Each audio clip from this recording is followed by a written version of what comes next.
அனைத்து விவசாயிகளுக்கும் வணக்கம். என் பேர் கௌதம். IPL biological லிமிட்டட்லேருந்து.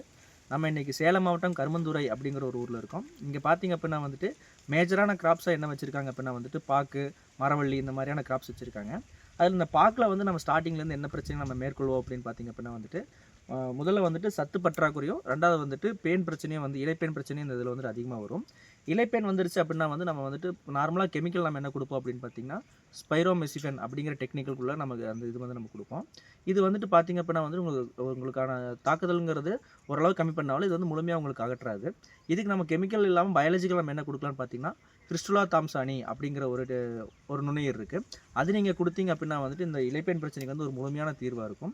ரெண்டாவது நீங்கள் பார்த்தீங்க அப்படின்னா வந்து இதில் வந்து அதிகமான வந்து சற்று பற்றாக்குறை இதில் ஏற்படும். இதுக்கு நீங்கள் ஸ்டார்டிங்லேருந்து என்ன கொடுக்கலான்னு பார்த்தீங்கன்னா வேம் அது வந்து கம்பல்சரி நீங்கள் கொடுத்துடணும். சிறு செடியாக இருக்கும்போது நீங்கள் கொடுத்துட்டீங்க அப்படின்னா உங்களுக்கு வேர் வளர்ச்சியானது ரொம்ப நல்லாயிருக்கும். உங்களுக்கு வேம் கொடுத்துட்டு அதுக்கப்புறம் நீங்கள் என்ன கொடுக்கணும்னு பார்த்தீங்கன்னா இதில் வந்துட்டு பாஸ்பரஸ் அப்படிங்கிறது இதில் வந்துட்டு ரொம்ப தேவையான ஒரு நுண்ணோட்டம். ஸோ நீங்கள் வந்து ஒரு பேரோட்டம் அது நீங்கள் என்னென்னா நீங்கள் வந்துட்டு ஒரு முறை நீங்கள் வந்து பாஸ்பரஸ் உரங்கள் நீங்கள் கொடுக்கும்போதும் பாஸ்பரஸ் பாக்டீரியா நீங்கள் கொடுத்தீங்க அப்படின்னா வந்துட்டு அந்த பாஸ்பரஸையும் எடுத்து கொடுக்கும். ரெண்டாவது மண்ணில் இருக்கக்கூடிய கால்சியம் பாஸ்பேட் அது அந்த அந்த பாண்டே உடைச்சு கால்சியத்தையும் பாஸ்பரஸையும் உங்களுக்கு ரெண்டும் தனியாக உங்களுக்கு எடுத்துக்கிறதுக்கு இதாக இருக்கும். ஸோ நீங்கள் வந்துட்டு ஸ்பைரோமெசிஃபென் யூஸ் பண்ணுறதுக்கு பதிலாக நீங்கள் வந்துட்டு பார்த்தீங்கன்னா கிறிஸ்டுலா தாம்சானி அப்படிங்கிற ஒரு நுண்ணுயிரியும் நீங்கள் ஒரு முறை நீங்கள் பாஸ்பரஸ் கலந்த உரங்கள் நீங்கள் கொடுக்கும்போதும் பாஸ்பர் பாக்டீரியா கொடுக்கும்போது உங்களுக்கு ஒரு நல்ல வளர்ச்சியான இந்த பயிரில் இருக்கும். நன்றி.